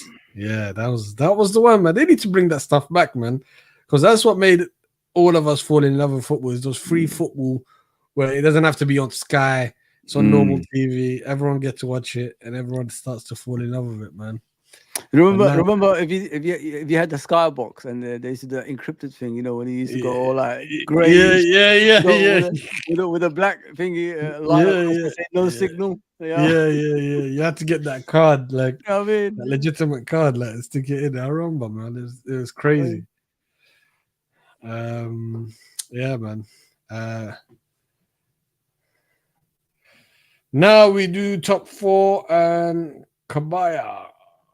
Let's see what it's at 12 man saying. I've been touting Grava as a 6 as far back as Matip got injured, and it was Shaqiri autocorrect on my phone. Yeah, Shaqiri. Okay, not Shapiro. Yeah, 100%. You know what? Like if you go back to the Ajax days, he did in his final season before he moved. I think before he got an injury, I think he got an ACL. Did he get ACL? I think he got ACL. Who are you talking about? Gravenberch. Has he got an ACL? I think he got ACL. Yeah, but he was young enough. Like he got it quite young. Remember, Gravenberch. One thing I need to remind people here, because they was getting super disrespected last season. Gravenberch he broke the record for Ajax being the youngest player to make a debut for him. Yeah. And whose record did he break? Seedorf. Wow. And he came in and wowed everyone. He was being compared to Bellingham. Like Bellingham and they're saying this is a new Pogba. He's got the style, but interestingly, in the final season, he was playing in a double pivot. Yeah. And he was, the McAllister role right now, like so the supporting kind of. So he used that, and I think that is his best position. Not really receiving from the goalkeeper, but that second phase. As soon as the guy, like let's say if we did get Zubimendi, to receive it off Zubimendi, and they would have complemented each other. They would have complemented exactly. each other. It would have been absolutely perfect. Someone like that, or Busquets to receive off the keeper or centre backs. And then turns and gives it into a Gravenberch. And Gravenberch, if you go look at some of his highlights, especially, don't even look at his highlights. Just go look at the 2 games he played against Liverpool, home and away, in the Champions League, where he was up against Henderson. And go see go see Henderson's face after those 2 games. Henderson was like, "Whoa, What have I witnessed there? Yeah. yeah, what was it? What have I just been like?" It was a dogfight for Henderson to keep up, and he was very, very good covering and defending as well. Like coming Do back. you know who he reminds me of when I look at Gravenberch? Like if you like look at players, I think he reminds me of what's his name? That boy from Arsenal. Was it Wilshere? That kid? Wilshere, Yeah, that's what he reminds me of. The way he runs with the ball, the way he's like, maneuvering the ball, all that stuff. If you look at Wilshere and Gravenberch, they're so similar. They're so similar. It's unreal, man. One is left-footed and one is right-footed. But it's carbon copy. I swear to you, it's carbon copy when I watch them. It's the way they manipulate the ball, the way they turn and things like that. It's just so similar. That's why I said when I looked at him straight away, I thought of Wilshere straight away. And that was a talented youngster. Just unfortunate injuries just got hold of his career. Yeah, exactly. And the good thing is he's still very, very young. So if you can, because remember, man. So you always have to remember, like when a player plays football at a very, very young age, because they're still growing, they're always going to be getting crazy injuries. So you have to be looking after them. And he played a hell of a lot of games. Yeah. Under that guy that we're facing tomorrow, Ten Hag, who played him a lot, and you hear Man United fans complaining about Ten Hag and the way he's treating Kobe Mainoo right now, where he's playing him hell of a lot, and it might be to his detriment because the kid is still growing, and you have to look after him sometimes. Yeah. I don't think he's when I watch Ten Hag, I don't think he's a man manager. I don't think he's that type. He's a very timid kind of guy, bro. You know what I mean? Yeah. And I love him being at Man United, and I don't think their fan base ever question things like that. Yeah. Like in life, you learn in it. You learn about things. Like I said earlier, it's a lesson in it. Why was Ferguson successful? Because he was ruthless. Why was Klopp successful? Because he was ruthless. Why is Pep Guardiola successful? Because he was ruthless. Why is Mourinho successful? Because he's ruthless. That's what people don't look at when they look at managers. The best managers are the best man managers that can make you think you're the best player in the world when you're average. You know what I mean? Or you're below that as well. And this is what he's not. You know what I mean? You look at Ten Hag and he looks like I've never seen a manager scared of players like he is. He's scared. You know what I mean? I look at bro like, man up, man. Like you're looking timid. Like I don't give a shit about you because you're a Man United guy, but man up, bro. Like, come on, man. It's sad. It's a sad sight. I swear, it's a sad sight when you watch him. Yeah, 100%. 100%. The only reason why he stayed is they couldn't find a better manager. But they did look around. They did look around, didn't they? And he's still there. If I was him, as soon as I heard that, I say, "See you later. Get my money. Get my money. Get me out." Exactly. No pride, man. No pride, bro. No pride. Exactly. Listen, nothing can fix that football club. Nothing can fix that. You know what I mean? You bring in Lenny Yaro and you get rid of Varane. Is Lenny Yaro better than Varane? No. So what are they going to improve on this season? Nothing. Because you've got worse players than you had before. You got potential while those players were established. It doesn't make any sense. It's just it's mad. But to make it worse, they signed Lenny Yaro with knowing that he had like a foot issue, and instead of and so instead of letting him rest it through, because I remember he basically didn't train the night before or the day before the Arsenal game, and then he played in the Arsenal game, and then someone stepped on his toe or something, and he broke his metatarsal, and then now he's out for 2-3 months. It's crazy, man. The way that United operate, it's absolutely crazy. You don't use other clubs as your scouts, bro. You don't. That's what they do. They use other clubs as their scouts. Where's your scout? Where's your recruitment team? You know what I mean? Where's the plan? In place for you to get players that could improve you, and not after money and things like that. You know what I mean? Because now people go for Man United just for money reasons. Nobody gives a shit about winning. That's your problem now. Yeah, exactly. Alvaro says, "Did you call this out about Grava? I gave up on Grava last year, but so far he has proved me wrong. Bring on that attack, bro, and Grava will do a job. He looks like he's loving it." Yeah, man. You know what it is with Gravenberch? Right? If you look at the player, I think as a fan base, we're becoming like Arsenal and Man United nowadays. How can you judge a player that hasn't played competitive, like consistent football for 2 years? He's been on that bench of Bayern Munich all those years. Of course, it's going to take him time. Premier League is not a forgiving league, so it will take you time to even get used to the Premier League. On top of that, as well, because it's a fast-paced league. You have to be on your best form in order for you to be one of the best players on the pitch as well. So now, like, he's settled. He's had a preseason. Don't forget, last season he didn't have a preseason. So now he's got a preseason behind him. You know what I mean? And he's got a manager that's a Dutch manager as well, that's going to give him more compliments, that knows his game inside out as well.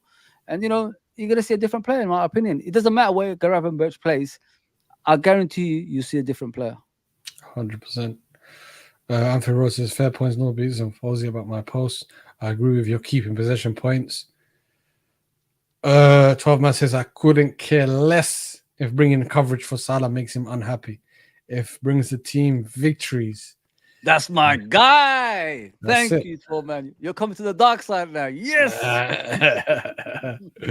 But they will become like, the Salah FC guys are going to come out in force. He's in the dark side. See, where we go. The Undertaker's just come through. Oh, the Salah FC guys will be full in force, man. Complaining, saying, hey, why Salah meeting? Why Salah not starting? I've never seen football like this. Get off that train of player fetish, man. Just get off that train, man. You either support Liverpool or you support players. Don't be like this, man. You know what I mean? Like, if that player goes to Saudi Arabia, you're gonna follow him there, or you're gonna stay with Liverpool. Remember, Liverpool comes first in your life. Stick with your club. Stick by your club. That's what it's all about. 100%. I used to be those kind of guys that love players and all this stuff. Then I grew up and I said, man, listen, those players have left. Why am I talking about them still? I'm all about my football club. That's it. 12 man, we've been solid so far this season. The test will be United away. If we beat them comfortably, then we're in business. Yeah, we've got to bring our shooting boots. The last few times we've not brought our shooting boots against Man United, man, and that cost us last season. We need to bring those shooting boots. Do you know what? I'm more confident in this game, bro. I got to be real. The way we're playing, I know it's only Ipswich and Brentford, as everybody says, but Brentford beat Man City at their ground before, so anything is possible during the season. Ipswich away is going to be difficult for a lot of teams as well. But I like the way we're playing, mate. I think we'll be more calmer at Old Trafford than we was last season. Now, I got to say that. Yeah, I agree. It's just that we need just to take our chances, to be honest. Yeah, because I know we will get chances. It's just 100%. Can we bury them? Ravi says a question: what type of player is Chiesa? I'll let you take that. Oh, damn, you put me on the spot. I don't watch football outside the Premier League, but I've seen him in the Euros. He's like his dad, basically, Ravi. Yeah. He's a what do you call it? Hybrid, is it? What do you call that thing when you fast and they could get past players with force and possession. Like he's that type of player that can get past you and finish at the end of it. I mean, clinical finishing. That's what he's all about, guys. I've seen a lot of players that play out wide. They get past players, but their finishing it's not clinical. You know what I mean? So this is how I see him when I'm watching him. And he's more comfortable in the ball than most wingers I've seen in the past years. He will get you like 10, 12 goals a season as well if he's like, not injured. Yeah. And he will be I think like I look at Salah as a game changer. Jota is a game changer, and I think they bought another one that could change the games as well, in my opinion, when I look at Chiesa as well. Yeah, 100%. He looks like a type that, those guys that just don't care. Yeah. Whether like the guys that don't care, like there's just mentality. There's no panic in front of goal, basically. Yeah, yeah. Because, just doesn't I'm facing Man United. Oh shit, I'm gonna miss the kick. None of that. The guys as well. Like he missed the easy chance a minute ago. But he'll take the next one. Like it doesn't affect him. That's how Jota is. He doesn't care if he misses an easy chance, but he'll just there for the next one, and he's just a beast. That's a beast mode mentality, bro. Ravi says, "What will Chiesa bring to Liverpool?" I think he'll bring, and I know we've used this word for Nunes, but I think controlled chaos. Yeah. Like he'll make teams panic basically, and then it'll open up so much space because he is like a constant guy that just runs at it, at fullback. Yeah. And whether he beats you the first time or the second or third time, he's still going to be going at your neck. So that's the kind of player that he is. It'd be good, innit? Like to bring him off the bench. You know, if things ain't going right, like it's 0-0, like in the second half, he'll come off the bench and he'll get the goals. That's what I expected. I mean, and 100%. 100%. But it also screams to me that Salah is definitely gone next season. Oh yeah. Listen. I love Salah. Thank you for the memories. You know what I mean? But Liverpool's still going to be here. I mean, It is what it is. I love Salah. I'm not going to say get lost, but listen, he's going to go for free, guys. If you give me 150 million right now, I'll still say yes. You know what I mean? But I'm a different type of fan to you guys. You know what I mean? You guys are loyal. You're loyal. Ivan Grav has been impressive. Long may it continue from Redbird. 100%. It's gold champs. 12th man says, I didn't ask this earlier, so I'll ask now. The big question is, what kit number will Chiesa take? 14 probably. Taken. 14, I think. That's the one available, and that's the one a certain player supposed to take that didn't arrive. So 14, I think. Yeah, 14. That'll be a decent number. 12 is also available. Nobody takes 13 anymore, though. Who used to take 13? I remember there was a specific player who always picked 13 wherever he goes. Who was it? I don't remember. Well, back in the day, or no, it was recent. I think it was a goalkeeper. Adrian. Was it Adrian? No, I don't think it was Adrian. But there was a keeper that just loved the number 13 for some reason. Whenever I think about number 13, I think about Danny Murphy. And Danny Murphy used to. I think Danny Murphy used to wear that. I'm sure. Yeah. Anfield Ross says, "You'll never walk alone. Let's go, lads." 12 man Chiesa also likes 22-2. Remember Redbird said earlier. Yeah. I'm loving the chat, man. I'm loving the chat. They're getting on, man. They're getting on pretty well, man. Thank you for everyone. Honestly, thank you everyone that's tuning in, man. Appreciate that. Yeah, here is tagliatelle legs. That's the pasta, the thicker pasta, you know, like the thicker spaghetti. Yeah. That's what it's called, because I remember going to like you know, for us, it's spaghetti, no matter what, isn't it? Yeah, like, you know, what we eat is spaghetti with you know, it's like a bolognese, and we always have that banana on our food, so that never goes away. I mean, if I ever meet Lulu Beats, we'll go to Liverpool to watch the game. I'm taking to my sister's house. You know, you're gonna get down it. Meat, banana, rice, or spaghetti. That's it, Basta, man. But Basta's the best, man. Yeah. Whether it comes like in macaroni form or the other form, it's Basta's master at the end of the day. Man, that banana is never going to leave that plate. That's for sure. Yeah. Try it, guys. Spaghetti with banana. People laugh at me. You know what I mean? You know where we laugh here at work here, my manager. Yeah. For years, I've been in the same job for about 10 years and a half in it. I've never changed.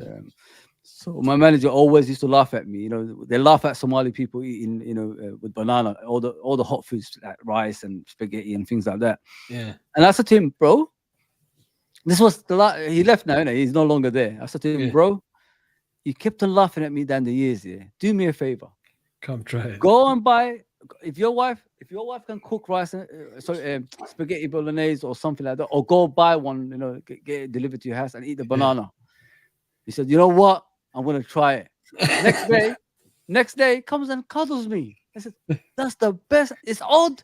It doesn't. It's not supposed to be together, but it actually works.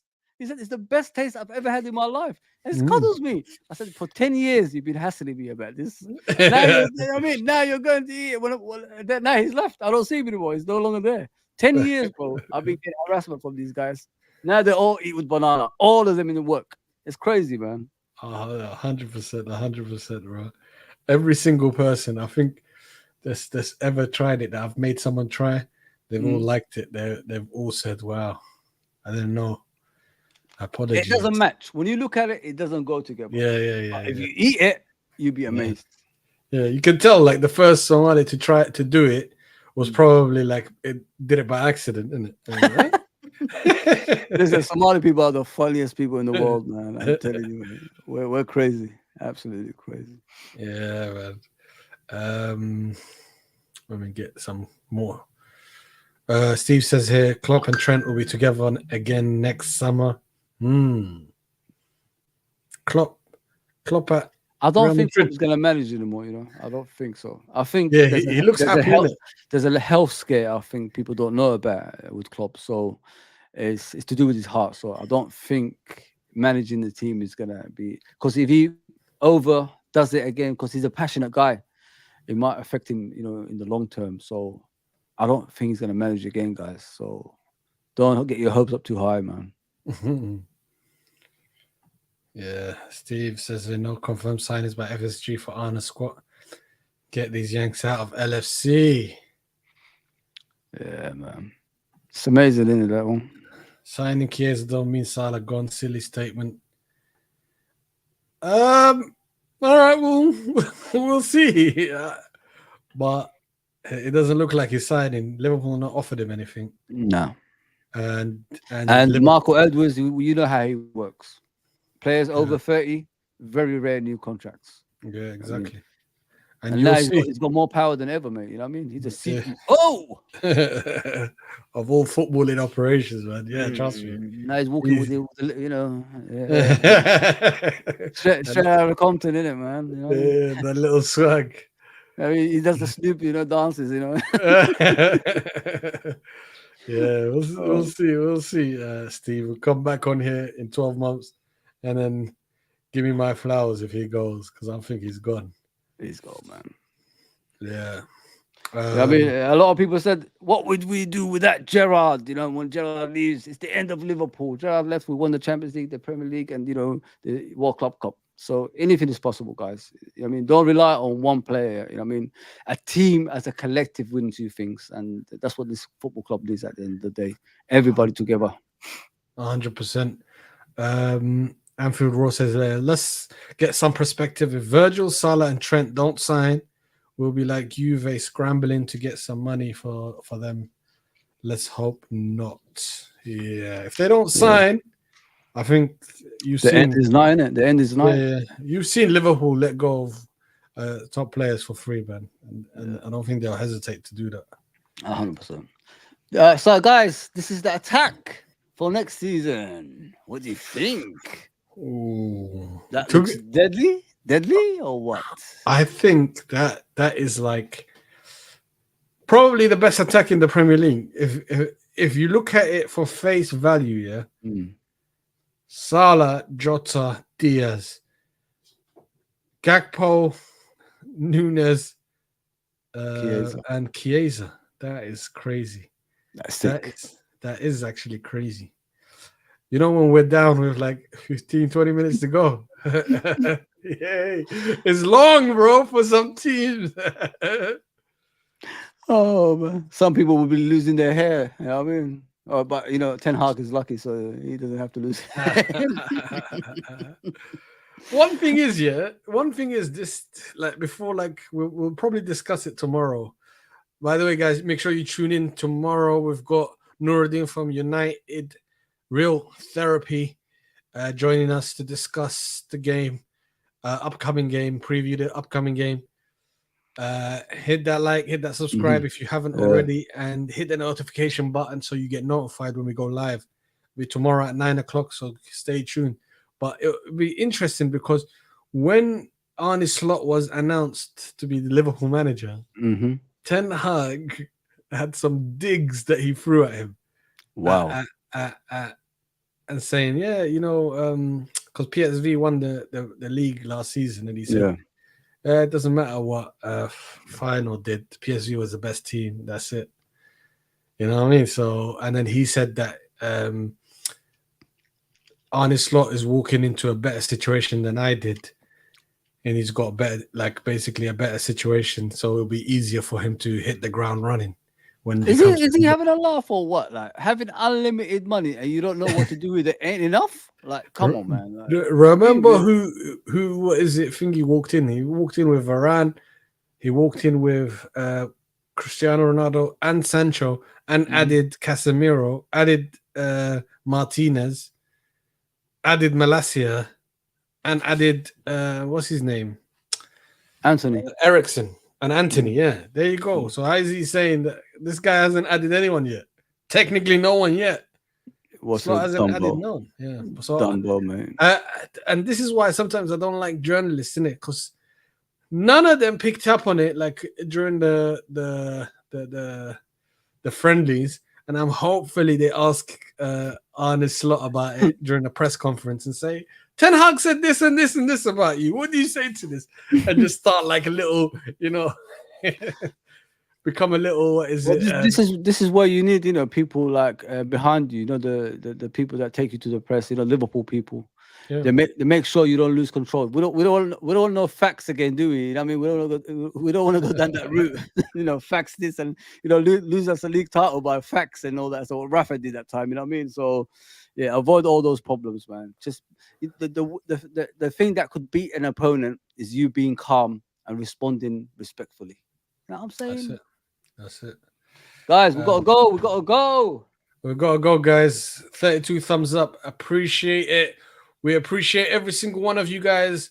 Thank you guys for joining us, jumping into the chat. We discussed lows today. We discussed Bicetic. We discussed Chiesa coming in. Is he needed or not?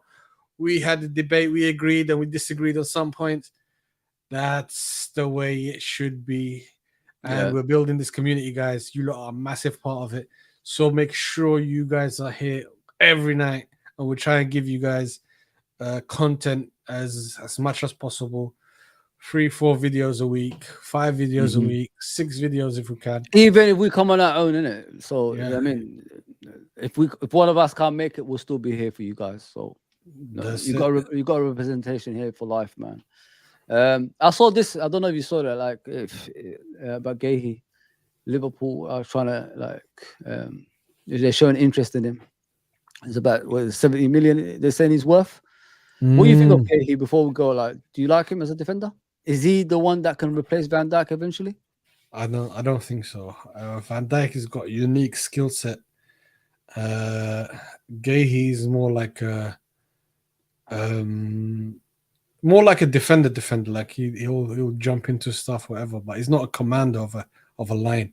And I think we need someone that commands the line. Someone that's intelligent with the ball as well, like understands the game quite well. But but he's not worth 70 million, 100%. Yeah. But what do I know? Like I'm here and these guys are spending 70 million on these kind of players. Like, I don't know, football is going crazy. To me, like, you got to replace similar with similar, don't you? Like if a player leaves, you got to get something similar in return. You know what I mean? A powerful defender, he's got pace, he's a leader, and things like that. You know what I mean? He's good in both boxes as well. Yeah. That's what you need, guys. You know what I mean? As soon as we stepped away from that, bought those Mickey Mouse defenders, like, the likes of Neil Ruddocks and, Phil Babs and, John Scales and, Skirt. I don't even like Skirt. Kavami, remember Kavami? A lot of, Sacco and, these Mickey Mouse defenders, man, don't get you titles, man. You need commanding. You need Alan Hansons, Ron Yates, you know what I mean? Lawrence, and, you need, that's what you need. You can't have these Mickey Mouse defenders, man. You need a powerful defender at the back. You know what I mean? That's a leader. And what I love about Van Dijk down the years is always available. Even he had an ACO, he came back even stronger. So it shows, man. It shows. That's it, guys. We need to hit 50 thumbs up, lads. Yes, we appreciate it, guys. We love every single one of you. Hopefully you guys enjoyed it. Hopefully Chiesa does become a success. And we're all throwing our spaghetti legs out. Everyone bringing your spaghetti to Anfield. Oh, look at that, man. Look at that force. Look at that attack. Look at that. May the power be with you, Liverpool fans. Yeah, man. That's crazy, to be honest. Like let's hopefully Arnie cooks with this and devises a plan where they all at least come out with 10 to 15 goals each for the season. I saw a message there. I need to take that. Come on, before we go, I need to take this. Go for it. Where is it? It's at the bottom somewhere. There you go. Razor, wash your mouth, man. What do you mean? Razor Ruddock was awful. Man, come on. The guy was overweight. You know what I mean? We need to get a wheelbarrow just to get him on the pitch. What are you talking about? But No friend. that bullet header he scored, I just remember, is so iconic as well. And then his Oh, man. celebration. He's a funny guy. Like you need some of those characters sometimes, man. Crazy guy. I remember that game when we beat who was it? Yeah, you're right actually. Who did we beat? Newcastle. Remember the 4-3, the original one. Yeah. He was on the floor. He was injured, didn't it? Yeah. And then he was going like this, and then he went to the referee and grabbed his balls and squeezed his balls. And the referee stepped back and he started tapping him on the head. Calm down. You know what I mean? Yeah. Character, mate. Right, Yeah. Razor Ruddock, man. Listen, North, was it North Red? Listen, I like those days. It was funny days, but we was never successful. So you got to be realistic in it. You need better than what we had before. everyone was overweight. He goes, everyone was overweight then. Yeah, he's right. He's right though. He is right about that. Like, that's where it came from. Remember, like as soon as you hit 30, you're finished. Yeah, it's because like the players will let themselves go. Because I will never forgive Stan Collymore though. Even though they said he had mental health issues, but the guy used to come for one training session a week, mate. Like, what kind of shit is that? Because he still lives in Nottingham. You know, what kind of nonsense is that? The disrespect to Liverpool Football Club. One training session a week, and you haven't moved across. That's crazy. Yeah, that's crazy. Yeah, good thing the game has become a little bit more professional than that. Yeah. Roy Evans, I love the guy. Boot room, everything. Scouser, left back for Liverpool. You know, but never. That job was just too big for him, unfortunately. Too much of a nice guy. He was a great coach in the reserve team. They used to win a lot of titles. To be honest, that's why they used to say there's only two teams in Liverpool. That's the first team and the reserve team. Yeah. They forgot about Everton, innit? Mate, exactly. Listen, I'll park down this road. You know, there's a road called Douglas Road. Yeah, I parked down there. Yeah. Then I moved to another road across here. I came back. Yeah, my car was just full of like bloody Everton stickers, man. That's what they do over there, saying, you know, was it red shite or something like that on the stickers? Like, what the fuck? How am I going to take these off my car? they attack you over there, mate. Crazy people, man. Yeah. To be honest, if I was an Everton fan, that's the only thing that will make me excited every week. I'll do it as well. It's my fault. It's my fault, though. You know, I've got Liverpool stuff around my car, innit? And I parked in the Everton Road, didn't it? Okay. That is definitely your fault, yeah. Damn it, man. Terrible professional product pissing about during games, handing paper around during games to his teammates saying win, lose on the booze. It's great. Yeah, that is mad. Like he treated it like a proper Sunday league team, innit? Mate, he didn't care, mate. He did not care at all, man. You know, like when players don't have that winning mentality, that's what happens, bro. Like it infects the club. I mean, the whole club becomes like that. I've always quoted what John Barnes said. Like, you know what I mean? Players were coming to Liverpool like they were doing that in Man United. Like they were just coming because of the name of the club. The winning mentality disappeared from Liverpool in the 90s, man. We wasn't interested anymore. Yeah. Yeah, but big up everyone. We're off ski. I hope you enjoyed this. How many was it? 1 hour 45 minutes. Woo! Yeah, wow. Time flies. Well, I'm looking forward to tomorrow. What do you think is going to happen with the Somali Man United fans? You know, hopefully if they both come in, the ones we want to come in. Yeah. You think they could take us on? Nah. I think we got them, man. Yeah. Yeah. They you saw how they reacted after Brighton, man. These guys are not confident. We need 2 punches in their face. And then on Sunday, they hit their team early, and then that's it. They'll quit. Yeah, don't forget the legends around YouTube and all that stuff. These two, hopefully it's both of them. You know what I mean? If they both come, we've got a surprise for you guys. We're trying our best. You know what I mean? We're trying to do the Somali community, you know, getting together and all that stuff. Because I don't think we do that enough on YouTube. And you know, people think we don't like it. Of course, we like it. This is my people. Why would I love my people, man? But yeah, we're trying. We're gonna get there. We're gonna try get it sorted tomorrow. And have a little debate here. I still think Liverpool is the biggest club in England. They think the Man United is the biggest club in England. And, you know, I'll bring some evidence. You know what I mean? I'll bring the documents. There you go. 2 historians. Nordin actually good historian as well. So he went to uni in Liverpool, so he's got a lot of family in Liverpool. lot Yeah. of Scouser family. So yeah, he gets it all the time. So You know what's funny? Me and him actually probably know each other. It's so bad. He looked at me and I looked at him when we had the stream over here. Please go and check it out. It was an interesting stream with me and him. yeah, I said, he said to me, I swear to you, I'm not lying to you. I yeah, spoke to my sister a few years ago and I said, I think I know this guy. yeah. And then he came to my show without me even saying that. He said, I think I know you, you know. You look familiar, mate. He said that to my face. I said, bro, a few years ago, I was saying to my sister, I know this guy. And then I said to him, like, what I used to do when I used to go to Manchester, because my cousins live in Manchester, innit? In the 80s and that stuff. We used to go down there in Moss Side. And he lives around the same area. So we might have hung around. When we was kids, what we used to do around Manchester, the main road is in Moss Side, isn't it? The old Manchester City Stadium. You know, as kids back in the day, we used to be creative, we used to do sponsorships, to get money. What we used to do is, like, when people used to get out their cars, because it's free parking everywhere back in the day, innit? We used to say, mind your car for £1 and things like that. We used to make a lot of money. I don't know if people know that in the chat back in the day. Mind your car for £1, mate. It was the best feeling ever. People used to just chuck pounds at you, and then you move to the next car. We didn't actually mind the car. We moved to the next one. Yeah, man, that is crazy. Real people know about mind your car for £1, man. That you guys could be cousins, man. You don't know, man. Go ask about. We don't know, bro. Yeah. It's crazy, it could be man. crazy. It could be a crazy link up. We'll discuss all of that tomorrow, guys. Make sure you tune in. Yeah. Tune in.